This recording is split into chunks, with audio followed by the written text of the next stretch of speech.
stood out, or the third thing that stood out, the guys were challenged. A couple guys were challenged on the production aspect of things. So we talked about that yesterday in our meeting, right? So when the opportunity presents itself, we got to make plays. Okay, we have to make plays. We can't put balls on the ground. So if we clean those things, I think those 3 drops we had yesterday or the other day in the scrimmage was critical. We had an opportunity, to make a big play down the field. Same thing with you, Terrell. And then with Terrell, you had a crossing route too. I didn't ding you for that, but we need to ding you for that. Anytime the ball in the air is our ball. We need to make sure we understand that. We need to attack it and approach it that way.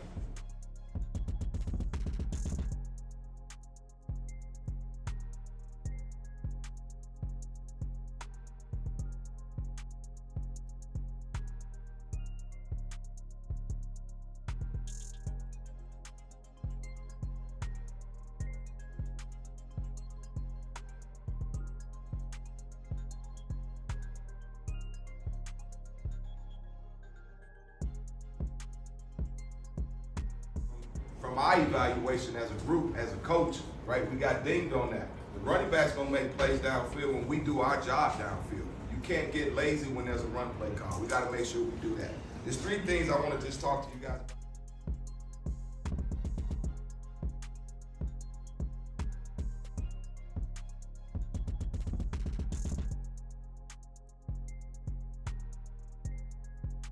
J Mac from Syracuse, New York, man, came all the way out to see my Colorado Buffs. What channel do you watch that brought you out here? The pregame show. Never watched the college game till last season when Coach Prime came to Colorado. And I am in Colorado at Folsom Field. I am the Colorado Buffaloes auntie from Texas. Sweet treat. Hey, I've been following the pregame show. It's all about let's go Buffs. Way from Texas, yes sir. Watch you every single day. Nobody lays it down like Uncle Neely and the pregame show. Neely, pregame show behind the scenes of everything. And why does he get that kind of access? Why does he get that kind of access? Because trust is involved. You would never get the kind of access you desire unless there's trust and relationship. Trying to put you up on game. Sitting down with Coach Phillips, wide receiver coach for Colorado. How you doing today, Coach? I'm doing great. How about yourself? I'm doing all right. So first I want to ask you the layup question. One of the biggest stories heading into the spring was that your receiving core had big shoes to fill with the guys who were just leaving the program. So now that spring is over, what was your assessment of your group? Well, I thought we made strides to make sure that we're able to, be able to replace some of the production that we missed out on this fall. I think Draylon Miller did an excellent job of showing his leadership, but also showing maturity and maturing at the position, along with Isaiah Hodge, obviously Terrell Timmons. A lot of guys stepped up. We were fortunate to have Amorion for a few weeks of practice, so we were able to see what he's capable of. I think a lot of people know what he's capable of, but we were able to see he's doing well after his injury, so we expect some big things out of him. And then also, with Joseph Williams, another acquisition we acquired through the portal, he flashed. He started off a little slow, but by the time spring ended, he's very productive. So I think we're going to be very successful coming this fall with the guys that we have in the room right now, along with some of the additions that we're adding. So my next talking point was that leadership aspect, but the first name you just mentioned was Draylon Miller. Is he the guy that's sort of setting himself as the next leader for our group? Yeah, I think before these guys got out of here this past fall, he accepted that role. That's one of the things that he and I talked about before LaJohntay left. His comment was, I want to replace the leadership like LaJohntay. So that's something that he's embraced. That's something that the guys obviously have embraced as well. Another guy that I failed to mention was Cam. We got Cam back from injuries last year, and he had a great spring. So we're looking forward to seeing all those guys put all those pieces together, and everybody just do what they're capable of doing. We're not asking any of those guys to replace anybody that left. We're just asking them to be the best versions of themselves. I remember I was miking up Draylon during one of the lifts this spring, and you had came up to him and you told him that scouts were asking you about him, how he just needs to continue having that dog mentality in order to make it big. So how, as your coach, as the coach, how are you making sure that the whole group has that dog mentality? Well, I think they came here already with that mentality. My job is to help nurture that mentality, and just basically the expectations of our program obviously is going to fester and feed that more and more each day. So the things that we do, obviously, you're not going to survive here unless you have a tough mentality or a tough mindset. So I think those guys already have that mentality. It's just an opportunity now for them to get out and show everyone what they're capable of doing as well. So draft weekend is behind us now, and one of the big stories from the culmination of it all was the fact that Colorado had the most wide receivers drafted. So as their former go-to coach, how does that make you feel knowing that the guys who were just under your wing are now flourishing in the league? Well, I think it's a great testament to those guys embracing the program, embracing the culture, obviously embracing the coaching. And, like I tell those guys all the time, man, the successes that they have on the field is all due to them being coachable and those guys embracing the culture here. And yes, do I feel good about that? Absolutely, because I know it adds to the recruiting moving forward.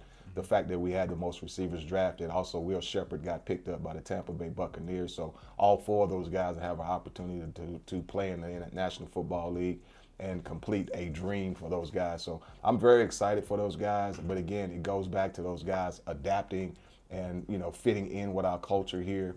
And then most of all, being coachable, taking the coaching and applying the coaching to the work that they put on the field. So I'm very excited about that.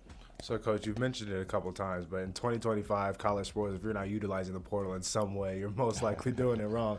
And so just having conversations with other coaches, I know that Coach Pollock is looking for experience when he's going through there, or Coach Livingston is looking for relationships, and people ask people when he's going through there. So I'm curious what you think of. What's your way of thinking when you are dipping into the portal? Well, I think the biggest thing is what Coach Prime echoes all the time is character. We want to make sure that whoever we bring into that room is a great fit for the room. I think you can't miss on character. If you miss on character, then it kind of dilutes the room. It kind of poisons the room a little bit, so you don't want to do that. We understand, based on the success we've had here in the past year, like we talked about earlier, with 3 guys getting drafted, 4 guys getting an opportunity. That didn't happen by all those guys being selfish. You have to find unselfish players, and you have to find guys that are willing to come in and play their role and be successful at their role and understand they'll get opportunities, and it's what you do with those opportunities. You don't have to be a featured guy.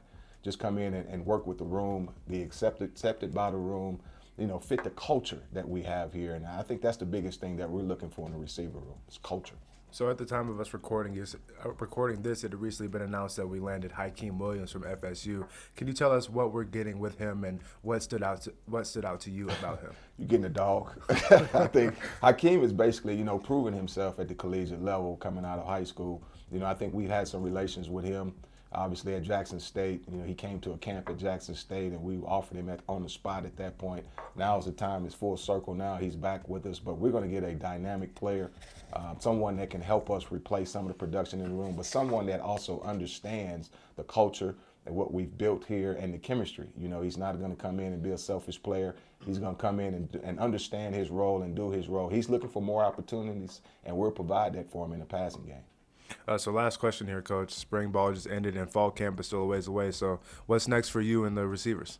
Well, I think right now, just guys go get rest. The biggest thing for us, it's been a whirlwind of activity going on here since the season ended. Mm-hmm. Obviously, all the guys in the room were motivated and happy for the guys that had an opportunity to go to the next level in their preparations, their workouts, and with the draft. And so everybody just needs to take a breath right now and just go back, relax mentally and physically, and come back when we get back here.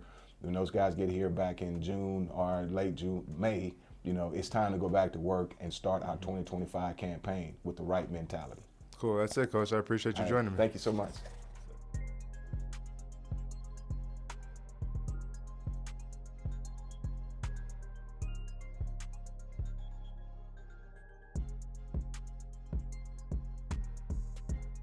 So where y'all from? We up from Miami, Florida. All the way from Miami. All the way from Miami. Appreciate y'all coming, man. Hey, man, we love what you guys are doing, man. We want to support you in every way. Appreciate your family. And we're recruiting at home. Everything we see at home, we bring it this way. My man. You gotta believe. Dude, we've been believing since day one, That's dog. why I gave him to Remember you. back in Jackson State? We've been believing with you in the pregame show.